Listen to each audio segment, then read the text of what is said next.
what we're going to do tonight is Dr. Terrance Baker is going to share with us some slides on what PBM can do in his experience. And I'll just give you a little background.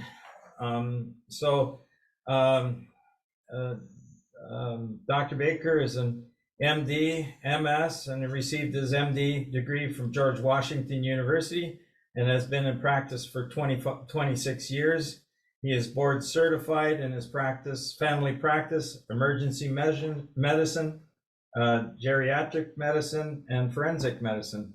He is currently the president of North American Association for Light Therapy and has a wealth of knowledge on PBM as to how PBM can make such a profound difference in the medical, using it for healing for all different kinds of applications. And he's spoken around the world. He also has an organization, I'll ask him to mention that, a hospital in Kenya that's he's been working with. And at this point, Dr. Baker, I'd like to open it up for you to join us. So there you go. So did you want to mention just a few details that I might have missed? Well, thank you, Tom, for having us. We're honored to be here. We're always excited to talk about our medical practice, but particularly excited to talk about our medical practice using photobiomodulation. Starting back about 2000, Dr. Fred Kahn, that you know well in Toronto, who recently died after, I guess, 95 years of practice, Dr. Kahn sort of took me under his wing and began to teach me how photobiomodulation could be used in virtually any setting to heal to accelerate the healing process. Photobiomodulation, the use of specific wavelengths of light, my three favorite wavelengths being pulsed blue light for infectious conditions, red light, 640 to 680 being two of my favorite wavelengths, and then near infrared 808 or 810 for deeper penetration. Using those wavelengths of light, there virtually is no medical condition that you can't improve. At least if there is one, I've never met it. Virtually any creature, both humans as well as critters, who have DNA and have mitochondria in their cells can be healed. I can heal my Labrador Retriever, and I can heal virtually every patient that comes into my office here in Baltimore, as well as Katani, Kenya, where we have a 144-bed hospital, and photobiomodulation is regularly used to accelerate healing. So just excited to be here today. Today we're going to focus on an unfortunate medical condition known as trauma. We live in a world where trauma is spreading both here in the United States as well as abroad, Ukraine, Israel, and really any part of the world is experiencing trauma. Even you recently had a little trauma in your own personal life. But in trauma, the exciting news is that the use of photobiomodulation can dramatically shorten the time to heal. And tonight we're going to look at some burns and some lacerations, some surgical wounds, but we're going to focus just on the application to trauma, because virtually every traumatic event involving soft tissue, skin, muscle, ligaments, tendons, all can be tremendously improved through the application of photobiomodulation. So we'll get started and make sure we leave adequate time at the end for questions. And I think that's the introduction. Thank you. Very good, very good. And it's an absolute pleasure to have you on tonight. Thank you for joining us. Okay, so we're going to go to a little share here, and here we go. So this is a brief slide presentation, and I would say to everyone listening, I'm available for consultation. I know Tom's available for consultation. We may have some others, some of my colleagues on the phone. We're all available for consultation by Zoom and even in person. And I would say if I can be of any assistance to anyone wanting to have a deeper understanding of how to apply photobiomodulation, I would welcome the opportunity to join you, to come and be with you. So here we go with the slideshow. You already know about me. I'm a Johns Hopkins community physician. I have an active medical practice in Baltimore. The name of our practice, my practice, is Soleil Medical Center. And the name of our foundation that is opening hospitals around Africa is Soleil Kenyon Foundation. Soleil Kenyon Foundation is an IRS recognized charity that specializes in providing basic care to children and families here in America, that is Africans here in America, as well as Africans in the 54 nations. We currently operating a 144-bed pilot hospital in Katani, Kenya, about 30 kilometers from Nairobi. But we regularly consult in Nigeria, the Congo, South Africa, and about 12 nations in general. We act as consultants to help other nations to also provide primary care to their citizens. Tonight, we're going to talk about photobiomodulation use, and we've already covered this briefly, which is that specific wavelengths of light, both laser light as well as LED light, have been found to treat a range of acute as well as chronic damaged tissue. And the key here is mitochondria. That is, any cell, whether you're a human or whether you're a critter like a dog or a cat or a possum, or even if you're an alien and you have cells with mitochondria, photobiomodulation probably can help you. The key is that the cells have the unique ability to absorb specific wavelengths of light and then turn that light into photons of energy, which are carried by the iron transport system over to, or actually the copper transport system over to the mitochondria. The mitochondria then convert that energy into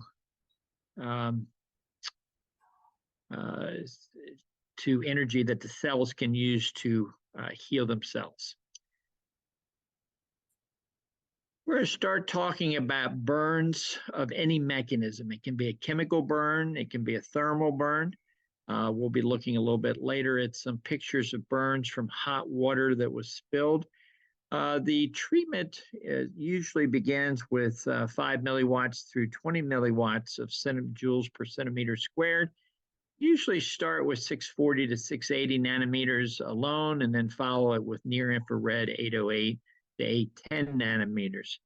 The key is that virtually any burn, and the sooner you start treatment, the better, literally any burn will respond. And the amount of energy necessary, I would recommend starting low at the 5 milliwatts per centimeter squared, and then increasing that depending on your surface area. If you have a whole thigh that's been burnt, obviously you're going to be looking at the 20 joules per centimeter squared. If it's just a tip of a fingertip, it's just going to be 2 to 5 joules per centimeter squared. Recently, I had a lady come to me at a medical conference, and she had burnt her index finger, the palmar surface of her index finger, on a hot pot in her room. She was making coffee for the morning. And all I had available to me, for some reason, I didn't have a laser on my belt. I usually do. I usually carry a source of light everywhere I go. But I didn't have it that morning at the conference. So I took a red light pointer, which was 5 milliwatts, and I think it was 640. And it was a pointer that was being used to point at slides on the screen. And I treated her for a couple of minutes. The next morning, she had no signs of a burn at all. She got immediate relief of the pain. By lunchtime, it was probably 50% improved. and by the next morning, you could not see that burn at all. And so the application to burn relieves pain. It causes swelling to diminish, that is lymphedema to diminish. It reduces the size of the bulla, that is the blisters of fluid that sometimes occur. We'll be looking at some pictures here in a few minutes that show how rapid the improvement can be with the application of light. To me, every burn center in the world should have one or two photobiomodulation units because they're just so helpful in accelerating the relief of pain and the healing of the skin tissue, regardless of the stage of the burn. First degree, second degree, third degree, fourth degree burns. It is amazing that all degrees of burn show significant improvement. Virtually any soft tissue injury can be treated similar to burns. The dosing, that is the prescription, when you write a prescription, the first thing you want to do is to have a proper diagnosis. And so the prescription starts with a diagnosis. After a diagnosis, then you decide on the wavelength of light. Are you going to use red? You're going to use near infrared, or are you going to use blue? And don't worry, I've given you some parameters here, but use the equipment that you have.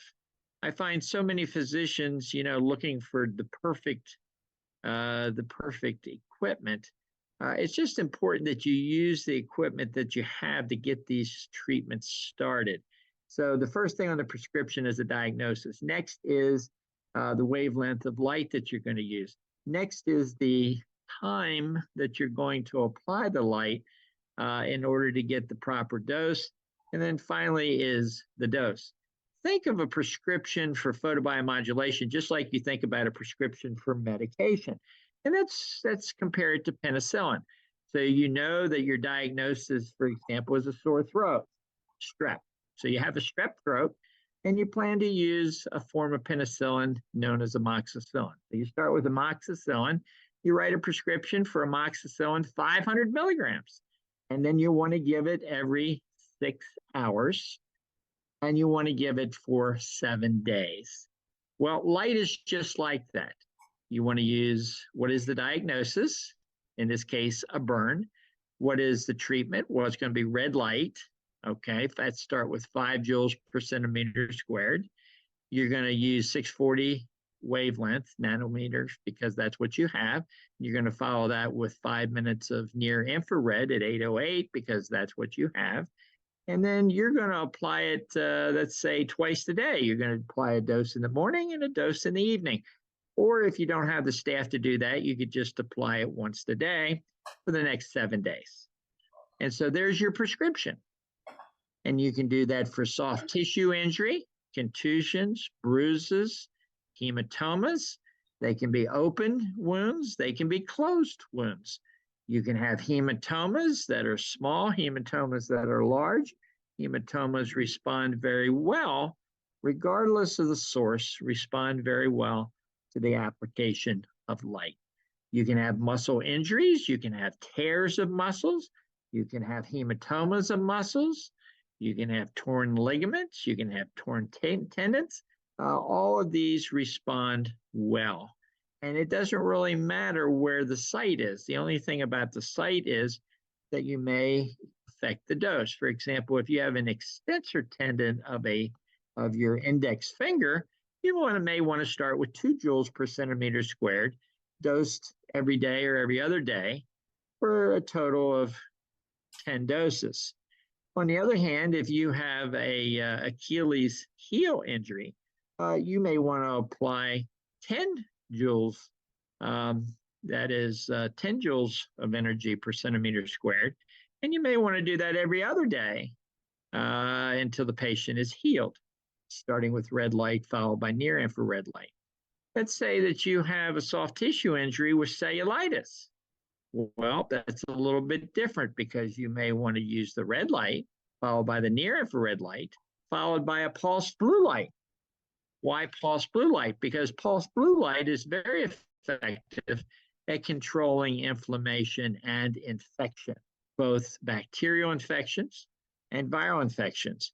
Our team has published a series of 6 articles about using pulse blue light to control common bacterial infections, but also we have done work that we're getting ready to publish, a series of 6 studies at San Diego State University out on the west coast of California, where we have shown that most common viruses, including COVID-19 coronaviruses, are completely eradicated with the treatment of pulsed blue light. Moving on to the next slide, we've already talked about this a little bit, but dose depends on location and the size of the injury. And, you know, a lot of times people want a cookbook, especially when you're getting started, you want a cookbook. And there are some cookbooks out there. For example, the Swedish Laser Society has a cookbook. WALT, W-A-L-T, WALT, the World Association of Photobiomodulation, has a cookbook. So if you're looking for a cookbook, there are several of them out there for you, hundreds of medical conditions with at least starting recommendations for dosing. I recommend starting low and increasing based on results. Every day or two, let's say if it's a finger, I'll start with 1 or 2 joules per centimeter squared, and I'll increase based on the result. If it's a thigh, on the other hand, I may start at 10 joules per centimeter squared and increase that up to about a max of 20 joules per centimeter squared. It is unusual to have to go above 20 joules per centimeter squared. Most common conditions, knees, hips, thighs, all respond. Spines all respond between 10 and 20 joules per centimeter squared. And your smaller areas like fingers and toes respond to, 1 to 5 joules per centimeter square. In general, I usually start with red light, followed by near infrared light immediately. And I usually treat daily or near daily, that is daily or every other day. Sometimes if it's a critical situation, like an infectious situation, I may even treat the patient twice in one day. I'll use a low dose twice a day to get the results. Depends on the availability of staff. The nice thing is that there's a growing number of units out there that don't require a physician to be in the room while the treatment's being applied. Automated equipment is helping physicians like you and I, clinicians, physical therapists, occupational therapists, virtually any clinician that's using photobiomodulation as a part of their treatment can use automated treatment to treat multiple patients at the same time.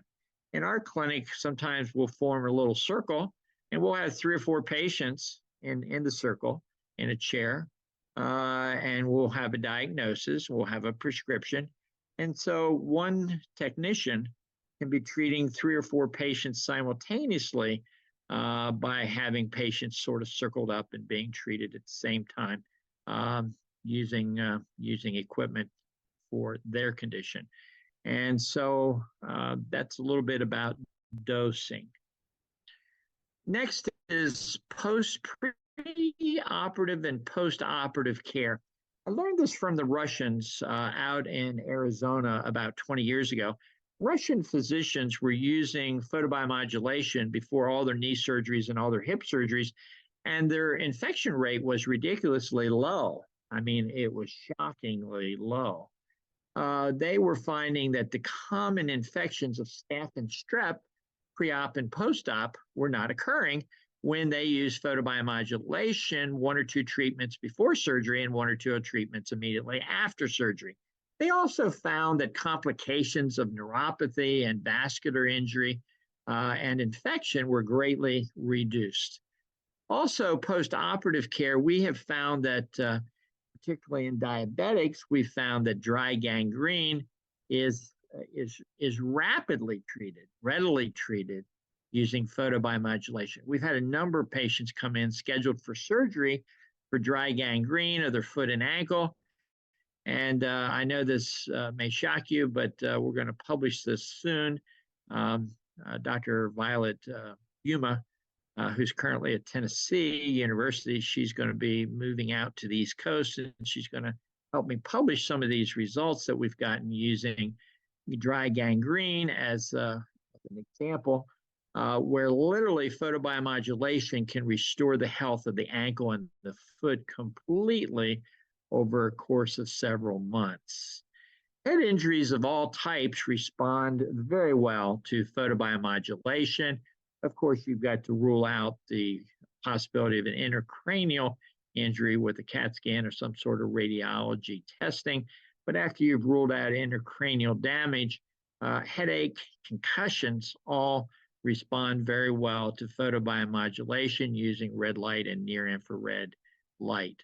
Spine injuries, most spine injuries, both hematomas, infections, damage, contusions, all respond very well. Osteoarthritis and virtually all forms of arthritis of the spine are readily available. This is actually why we started using photobiomodulation in my practice back in, I guess, about 2006, was because we found that patients who were dependent on oxycodone, OxyContin, and Percocets, other medicines like that, morphine, that we could reduce their pain and get them off of those narcotics in our clinic. And so one of the reasons we opened up our clinic in 2006 was to address pain and the treatment of common causes of pain with photobiomodulation. Some of those patients we were able to completely get off of medications. Other patients, we would get them reduced and then send them home with a home unit of light, that is a home unit of photobiomodulation, and they could continue the treatment at home and not rely on oxycodone and morphine and other narcotics. Physical therapy and rehabilitation. Johns Hopkins University right now is using photobiomodulation as part of their recovery, and their results are phenomenal. Occupational therapy, physical therapy, using conventional treatment paired with photobiomodulation, both red light and near infrared light, applied either simultaneously for time benefits or applied sequentially, that is red light first and then near infrared. If you have the technician time, I prefer to apply red light first, followed by near infrared. If I don't have the time, then I like to apply them simultaneously.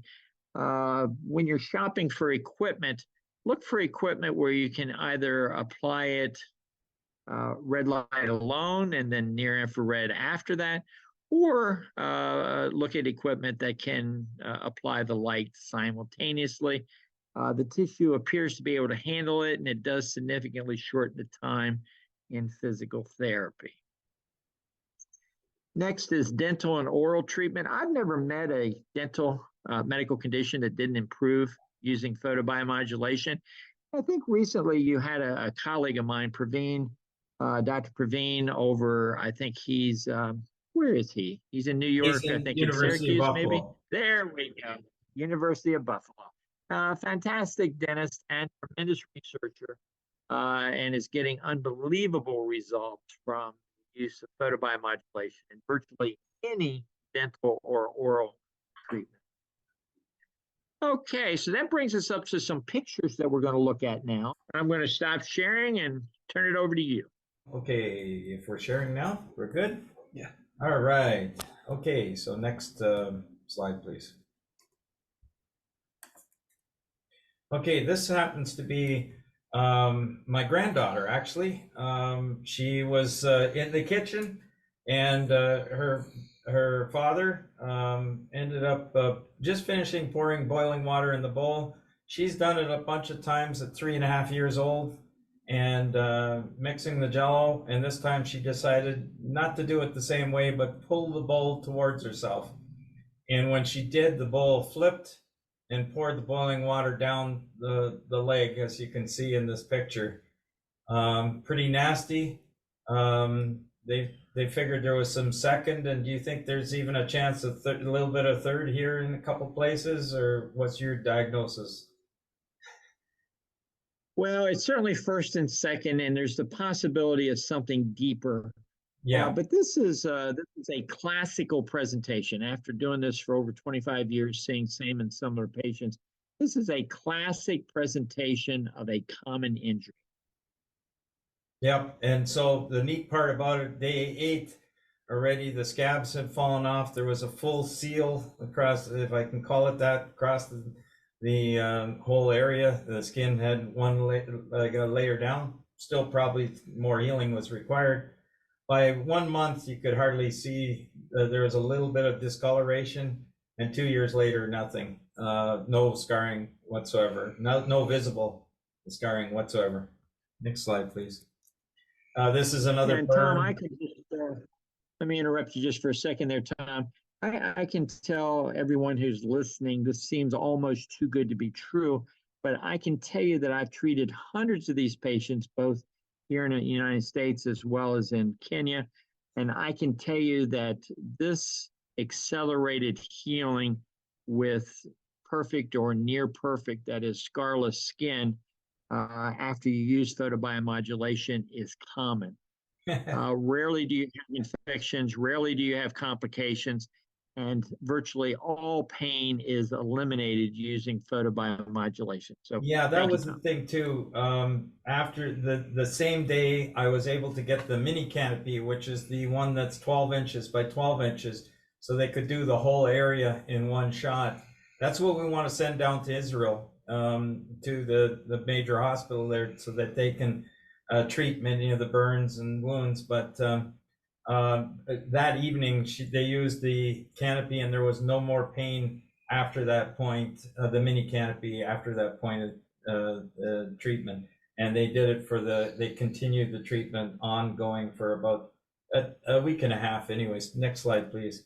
This, you can see a woman with some pretty bad burns on the left, and I'm sorry I don't have the timing on this, but you can see much improved. Next slide, please. Oops, that's a duplicate. This is a young boy that burned his hand pretty bad. And as you can see, by very rapid healing across, not even in some of these cases, you don't even have to use skin grafts in some of this, right, Dr. Baker? I have found that rarely is skin grafts needed in these patients if you're able to get laser or LED treatments soon after the injury occurs. The sooner you start treatment, the less likely you are to need advanced treatment with skin grafts. In one case, I had, with the scar, you mentioned the scar tissue. Some girls, teenagers, were swinging in the tree with a rope, and when the one jumped out of the tree, didn't quite get rid of the rope, and so the rope ended up lassoing her hand, tearing off the end of one of the longest finger, right beside the index finger, tearing off the tip. And the surgeon had said, look, he said he had to shorten the bone, and he said this is going to require probably multiple surgeries to get rid of any scar tissue that might occur. And she immediately used the light on that finger. And when she went in for a 2-week possible, doing another surgery, he said it's healed up so beautifully. There's no scar tissue here. You've seen that too?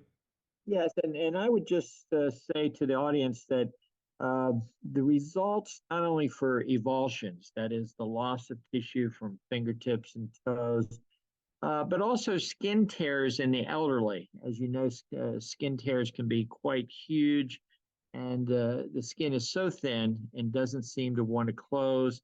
But if you'll just bring that skin back together, you don't even have to suture it, just bring it back together, apply the light, and you will be amazed in the next 3 or 4 days that skin will heal back.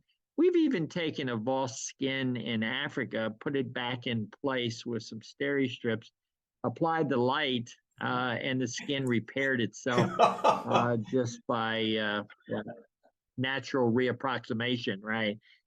You'd think skin doesn't have the ability to do that, but if you get to it quickly Yeah. and reapply it, reattach it, and then light it up, you will be very pleased at some of the results that you get. Okay. Next slide, please. This is when I went down to Haiti in 2010.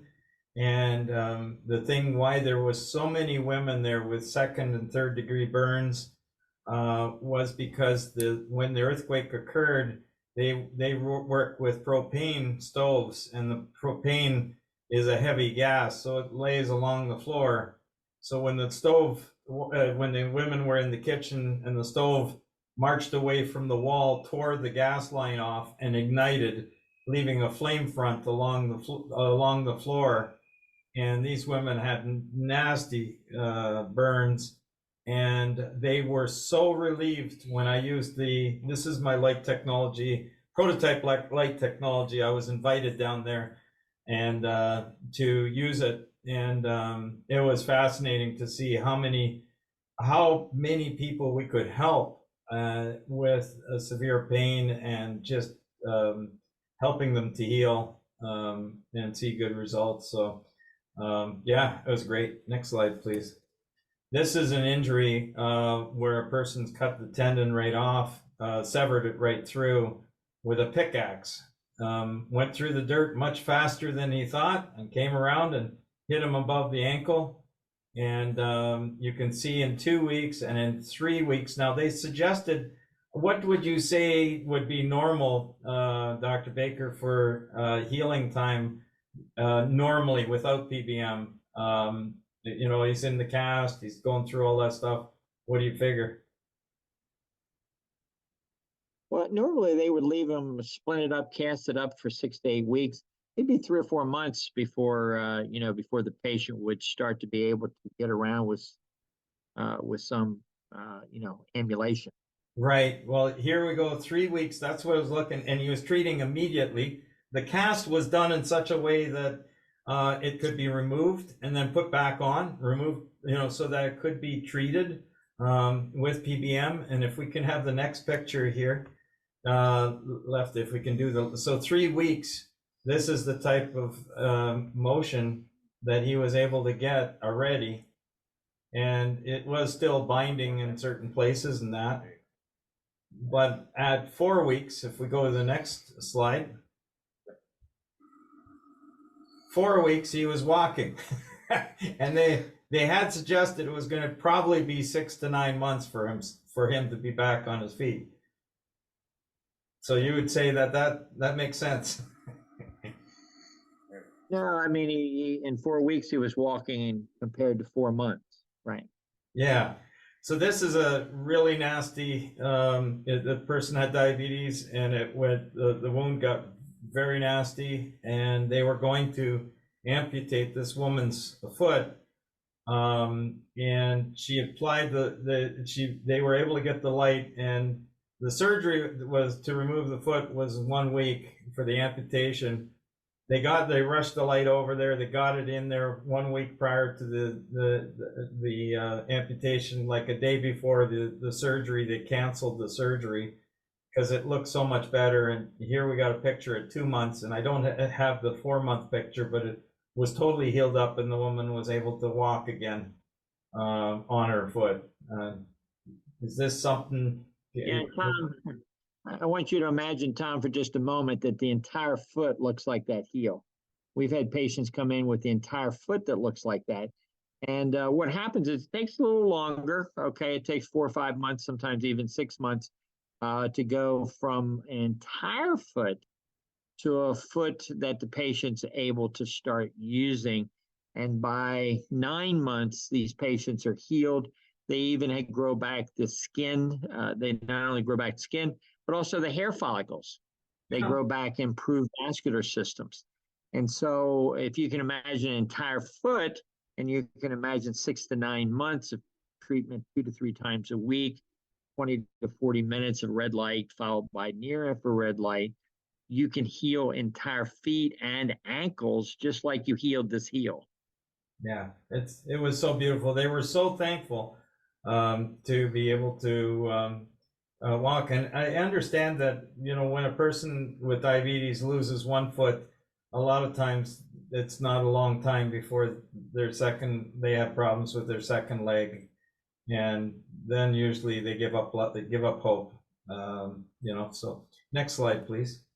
This is a person with open heart surgery. He had done light every day, and you can barely see any scarring there 4 weeks later. So beautiful stuff there. Next picture, please. In this case, the person treated their forearm. That's their forearm.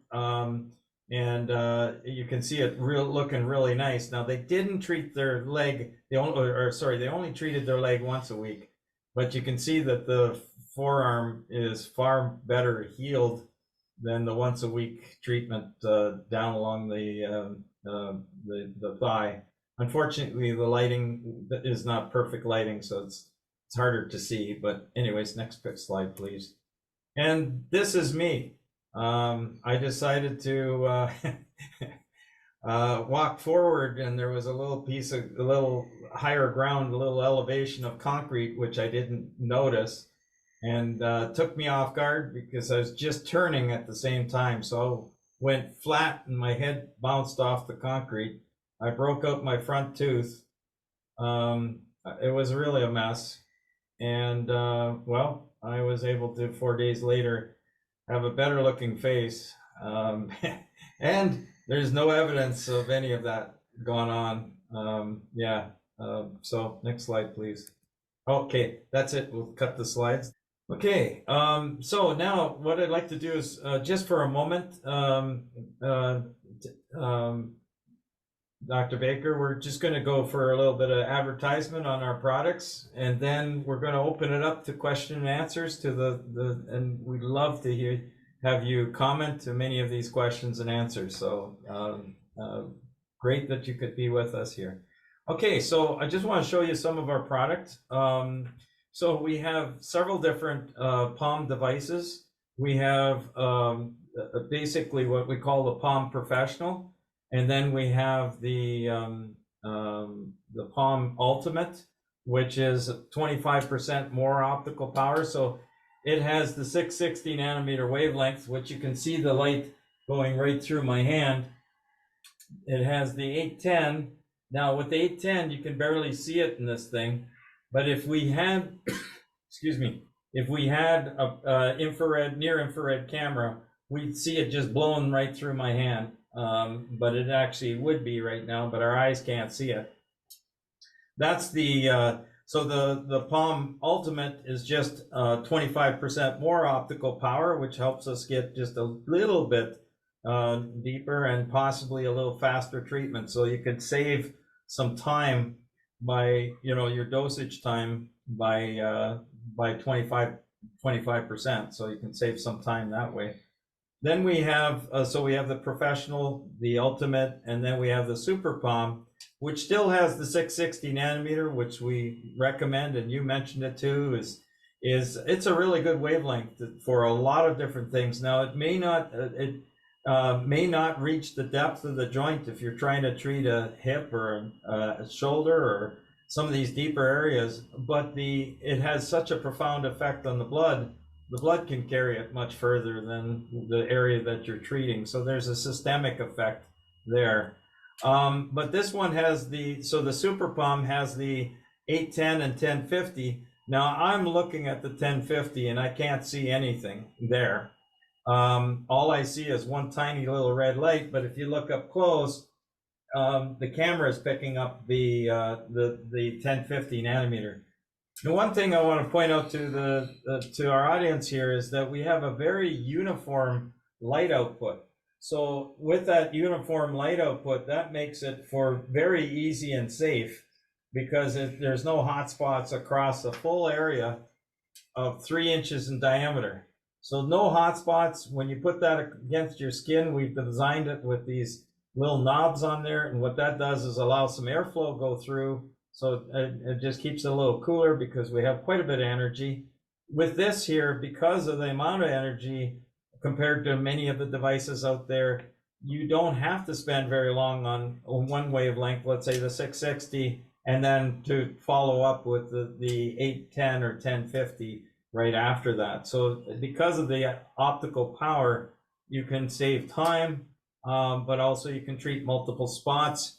And with the 1050 nanometer, there's some research that's showing that you can get a little bit better penetration. And so that might help even more with very deep injuries, and even to do with the brain. Some of the work that's being done with 1050, newer research. 1050 hasn't been out there that long, but and it costs a lot more for the LEDs. So that's why we have a more premium price with the Super Palm 1050. We also have the mini canopy here, which is a unit that's a lot larger area. So it's 15 times the area of one of these palms with 15 times the power. But the energy coming out of it, if I put this over across it, it's very, very even over the whole area. So if you're trying to treat a burn, let's say in a clinic setting, or you can treat a very large area, you just put it over top the, I'm not doing a very good job, but you can put it over top the area and treat the whole leg with this device.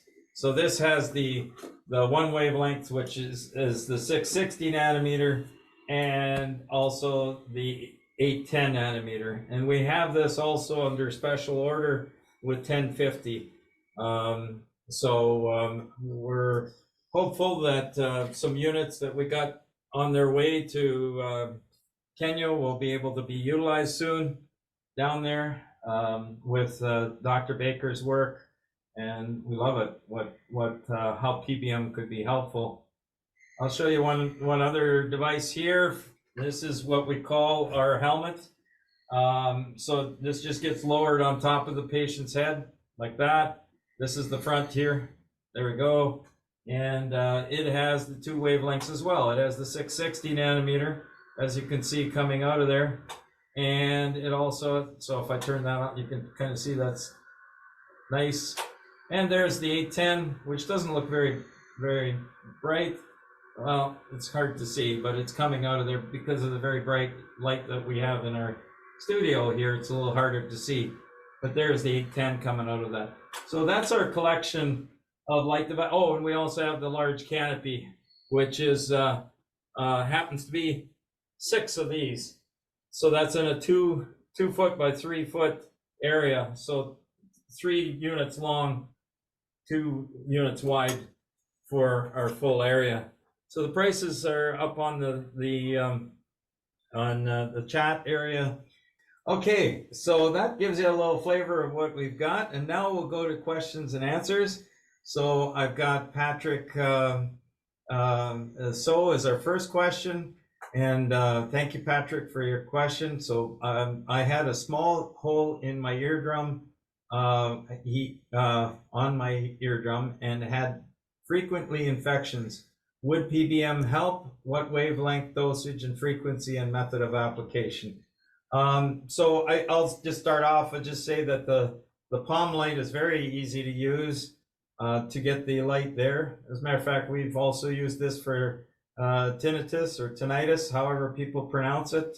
Been very helpful. But anyways, it's quite easy to treat. And as far as healing, Dr. Baker, what do you think?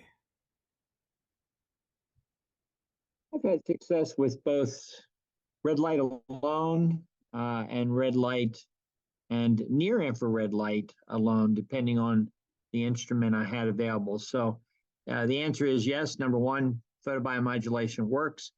Number two is the sooner you apply it, the better.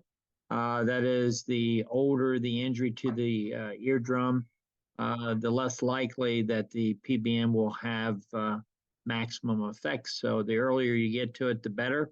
And finally, for tinnitus, growing numbers of patients using near infrared are successful in either complete elimination or nearly complete elimination. I have found that the near infrared is necessary in order to get the results desired. Yeah, we found we're right now, personally, I know of 11 people that out of the 11 people, 8 have had significant or eliminated the tinnitus, tinnitus, and basically the protocol we've been working with that has been working well is 1 minute of the red and 3 minutes of the near infrared seems and I've had people start off slow. They do 1 treatment a day, move it up to 2 treatments a day, and even 3 treatments. And we've seen within and sometimes faster, sometimes slower. Everybody's different, but within a week, 2 weeks, they've seen some kind of improvement or dramatic improvement. It's a mix of. I know one person. It was very interesting. They put the helmet on, and 3 minutes later they had been dealing with tinnitus, or they've been dealing with tinnitus for 30 years after a war injury in the war on the battlefield. And one treatment, the noise level significantly reduced in the one ear. He could not believe it after hearing 30 years of Niagara Falls in his ear at one time. So yeah, pretty neat. I'm sure you've seen some pretty neat things that way as well. Janet is asking about how do you use 1050? Now, I think you have, Dr. Baker doesn't have my Super Palm yet. We'll work on that. But what do you, can you talk a little bit about 1050 nanometer maybe? Yes, I've used 1064. I do use 1064 in my office. I That's a recently laser was talking frequency. to Yeah. yes, 1064. But at any rate, I was recently introduced to the 1050 by the Australians, who have been also, along with you, have been using the 1050 with accelerated benefit. And what they have seen is that injuries that were slower to heal with 808 or 810 was tremendous acceleration and improvement of joints, particularly knees and hips and big joints, is the Australian experience. So I look forward to listening to your experience in Canada. Yeah. Yeah, so Canada and US, I've got a number of dentists who have purchased the ultimates when they, or the professionals from before, and I can only go by their testimony to me, those that have both, because how do you tell how it works unless you have both wavelengths in your hand? So they've had the 810 nanometer units, and they've moved up to the 1050, and their response was they saw it seemed like the deeper joints were responding faster, was their comment. Now, do I have a 100-person study that says that everybody's moved 5 points up the scale in improvement because they use 1050? No, I don't. This is just as people, those studies become extremely expensive to try and accomplish, and we just don't have those kind of funds to try. The Australians have a theory that there is a chromophore specific to 1050. So their theory that they're working on is that for the audience out there, on the surface of each cell, you have light receptors known as chromophores. And the reason that you use 660, 640, 680 is because there are specific chromophores for red light for those wavelengths. Same thing for 808 and 810, they have specific chromophores, that is light receptors. And 1050 appears to have its own separate chromophore, that is a light receptor that can bond to light, the photons of light, use the copper transport system to move it over to the cellular membrane, and then over to the mitochondria. And there appears to be a specific chromophore for 1050. So that's what I'm being instructed, Tom, that that there's a new chromophore. And Dr. Michael Hamlin has some thoughts as well. And I know new research in area sometimes isn't always well accepted. but he has some thoughts on what's called structured water, and maybe there's something to that too. I can't have an opinion on that, but I can tell you that we're seeing good results. So I don't know. The research sometimes has to catch up to what we're seeing in the field, right? Well, it does. And what I would encourage your audience to do is to just not be afraid to apply the light. I learned early in my treatment with Fred Kahn, who was a vascular surgeon, board certified vascular surgeon. And Tom, you knew him well. Yeah. He was a fantastic physician. And I learned from Fred so much, but what I learned was not be afraid to apply the light. Yeah. Don't be afraid to apply the light, because any living tissue can absorb the light and use it to accelerate the healing process. So don't be afraid of your light. Apply it gently, apply it sensibly with low doses, but don't be afraid to use it. Try it. Yeah, I would agree with that very much. So, as a matter of fact, beautiful, and you mentioned it in your slides, is pre-treatment before surgery is well. My brother, he's very muscular, very strong. Well, he needed a knee replacement, and I suggested to him to use the light even before, well before, but he wasn't listening. He didn't think too much of light being useful for his knee. He says, my knees are just too bad to help, and just gave me every excuse in the book. But when I told him that I learned that sometimes if somebody's extremely strong like he is, they have to do things to lengthen the muscles and do other things to get the knee in. And when I told him that, then he decided to use the red light therapy about a week prior to the surgery, start using it. And he noticed the pain levels were reducing even before the surgery. And then when they did the surgery, the surgeon said he couldn't believe how easy the surgery was, and he didn't have to do anything, any muscle manipulation, cutting muscles, doing anything to that's what I'm told. So I'm not a medical doctor, but and so in reality my brother did very well with his knee replacement. Yeah, and I would just say one last thing as we wrap things up here tonight. You don't know this yet, Tom, but I want to tell you something you don't know. 2 or 3 years ago, you loaned me a unit to try out, and I had a patient. Let's call her Dolores. Miss Dolores had multiple myeloma that was affecting her entire spine, and she was basically bedridden and dying. And so one weekend when I made a house call, I had your unit in my black bag. Fits in there very nicely. And so I said to Dolores, I said, Dolores, try this out over the weekend and see how it does for you. This is something new in my life, but I want you to try it out. So Miss Dolores, she tried it out and she would never give it back to me. She still has it. Why? Because she's still alive.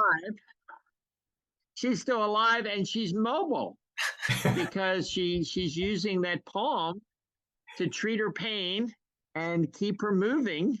And she's still alive and she's functional and she has some quality of life. And all that she has is a palm, your basic palm, right? So there you go. Well, now so something that the audience should think about is using it, having patience. If you had a few palms, you could use those as loaners to your patients so they could get some treatments at home. Just a thought. Yeah, well, and we just to mention back to the Israel situation where lots of wounds, lots of burns, lots of recovery required. We'd love to get more lights down there. So anybody feels compelled that they want to help us, we'd like to do that. That's one thing. But just because of the speed of healing that these people, and not only speed of healing, but the possibility, like you saw in some of the slides, or at least one of the slides, the possibility of not having to amputate a foot because you start getting blood flow through the area, you start improving everything. And how much better is it if we're talking children or seniors that don't have to lose their legs? How much better? We got a few more questions. If you can hang in for a couple more minutes, how's that? Can you hang in for a few more minutes? I'm good. You're good. Okay. So, uh, okay, so this is a question I'd like to answer. Is Nolan's asking about, can you overdo the light exposure in one session? And I would say, generally speaking, you don't want to do too much. You want to ramp up, in your dosage. But I will say that laser is very forgiving. Like, you can't overdose. I mean, you can't use it too long or you overdose, because there's such a high energy field in a small area. You can do damage very quickly. But I have had people, and I don't suggest it at all, but with a lot of people in the muscle problems in their neck and that, and the light is so soothing that I've actually had people fall asleep with the light on. And the amazing thing is, there's no issues whatsoever. And usually they say, I can't believe it, I can move. So it's very LEDs are very forgiving, because I have such an even dosage of light, and it's all very lower. And the safety around the eyes is beautiful, because you don't have any spots that'll go like lasers go at the back of the eye, and damage the retina. Okay, will the POM 1050 help with chronic plantar fasciitis that hasn't responded to laser shock therapy?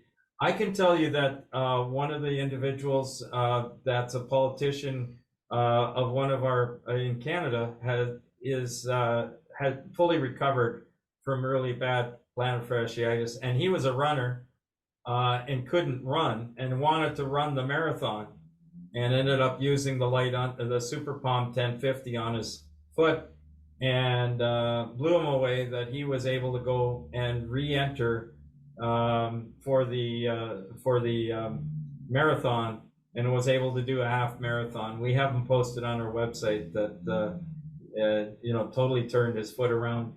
Your comments to things like plantar fasciitis, Dr. Baker? It's very effective. Very effective. We've had golfers, professional, near professional golfers, and tennis players who have flown into Baltimore to BWI Airport, spent a week to 10 days with us, staying in a hotel and being treated every day. Complete resolution of their plantar fasciitis and their Achilles injuries. So yes, very effective for football players, baseball players, tennis players, and runners.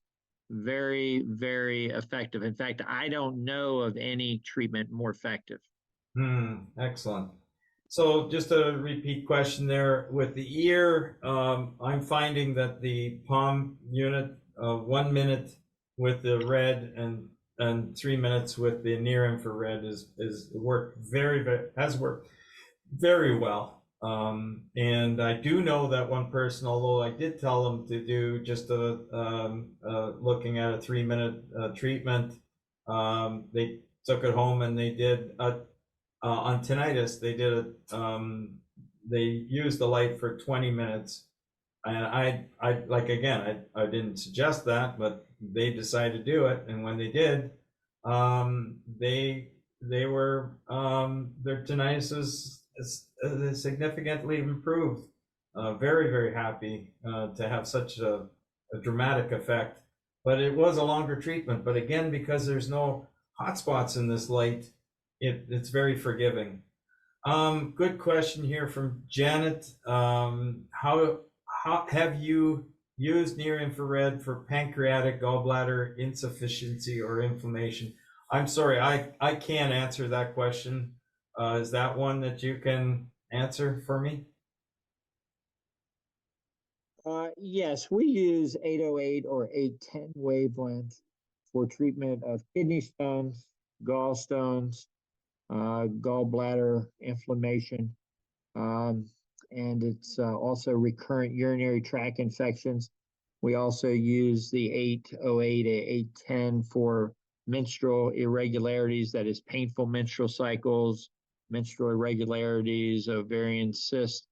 So that it requires an 808 or an 810 typically for the penetration necessary in order to achieve treatment, but can be a very important part of treating visceral injuries, particularly stones and cysts.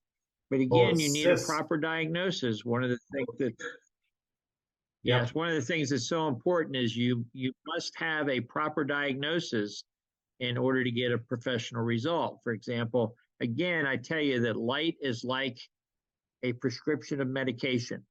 You're not going to take penicillin or amoxicillin until you have a diagnosis. You're not going to take an antibiotic until you have a diagnosis. And light is just like that. You must have a diagnosis in order to apply the proper treatment. Yeah.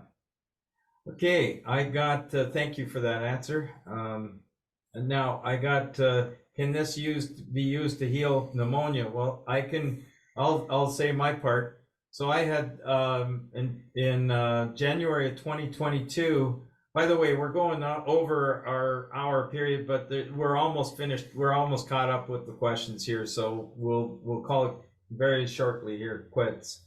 But since there's really good questions, I'd like to answer a couple more with Dr. Baker here. Okay, can it be used for pneumonia? So I had double lung pneumonia, January of 2022. My blood oxygen was 80%. Now that's not a good number, is it, Dr. Baker? No, no.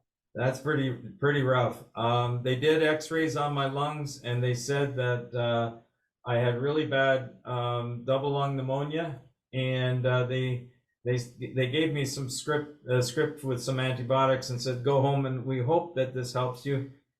And so that was the best thing that happened, because I ended up using the mini canopy on my lungs. Now, another individual just ended up using the palm just on 810 nanometer on his lungs. He received the same effect. I had a little faster response than he did, but he was running around with an oxygen tank and 79–80%.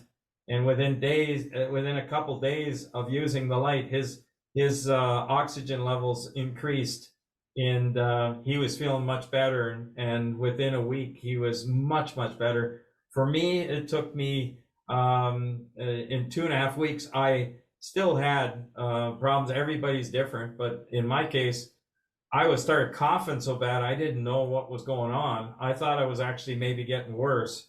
I didn't realize that, the healing mechanism to try and get rid of the stuff that's in your lungs. So I coughed really bad, and I thought, okay, maybe I'm getting worse here, So I went back into Merge, asked them to do another set of x-rays. And when I met up with the doctor, they said, well, your blood looks really good, no problem. Your heart is really good, but your lungs, in 2.5 weeks, the new x-rays show that your lungs are exceptional. So my lungs had improved really good in 2.5 weeks, and I was using the light that way, and so did the other fellow, only he was using the smaller palm light. But it just means if you're using the smaller palm light, it's now not 10 minutes on the front and 10 minutes on the back, or 15. Now you got 10 minutes here, 10 minutes there, 10 minutes there. You got the other lung, different locations. You got the back, different locations. So you got to spend a lot longer to do that. And I was pushing 3 times a day to really, and I was really helped me. Every time I did, my oxygen level, this was neat. I was charting all the results, or at least my wife was writing. Every time I did it, after about an hour after the treatment, my oxygen level would improve about 1% to 2%. And then it would start to fall again, but there was a definite improvement in my oxygen levels after 1 to 2 hours after the light treatment.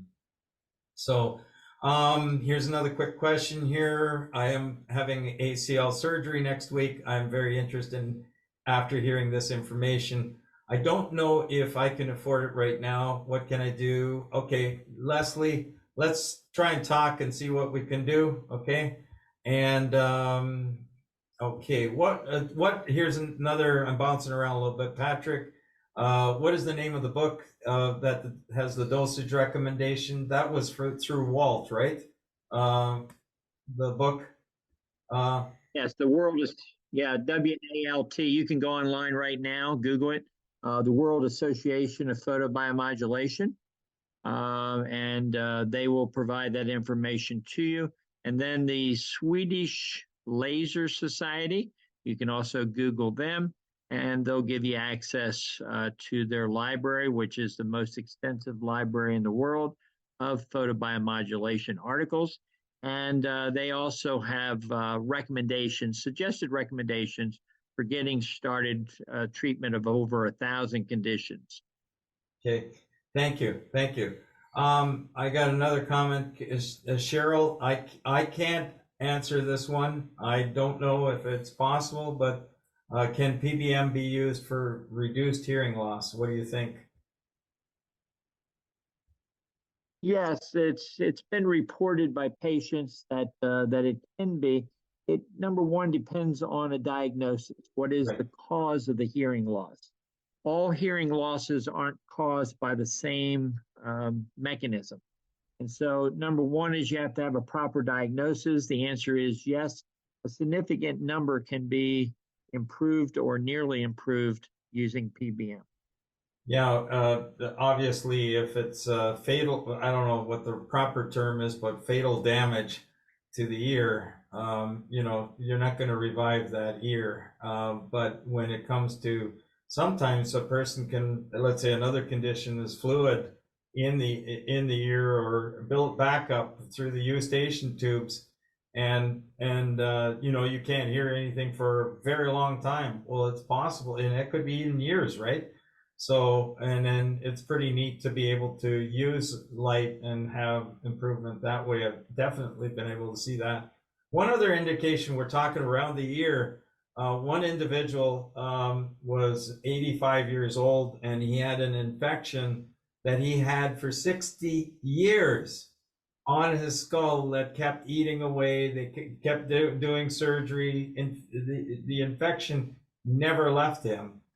In 1 week of the PBM, it started draining everything, and the pain went away.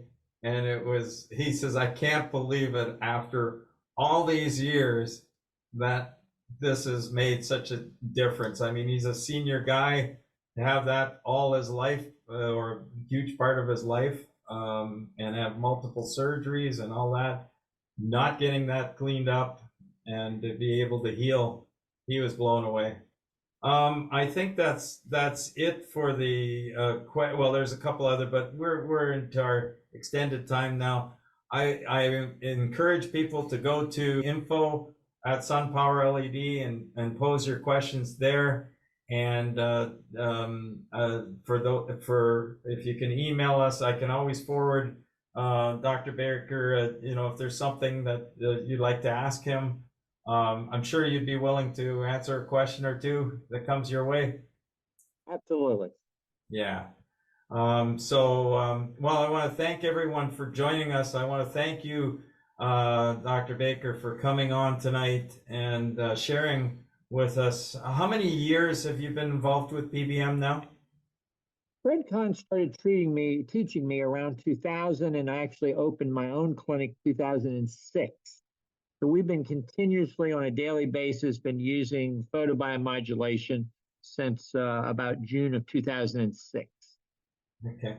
Yeah, I actually 15 years ago I developed my first photobiomodulation device. This one here was using halogen light, but water filtered. I have patents for it, and we had improved so many people with this device. But it's rather big and clunky. And now this device here puts out as much energy as this one here. Only this one here, you can easily throw in your luggage and take it anywhere around the world. You can run it off 220. It's an easy device to put anywhere. and very rugged as well. So anyways, and a long life, 50,000 hours. So anyways, thank you for everyone joining us tonight. Please spread the word about this, and we will be posting this interview on our website. And I wish you all of God's blessings, and especially during this Christmas time, that you might have a fabulous Christmas. Thank you, everyone. Thank you, Dr. Baker. Good night. Good night.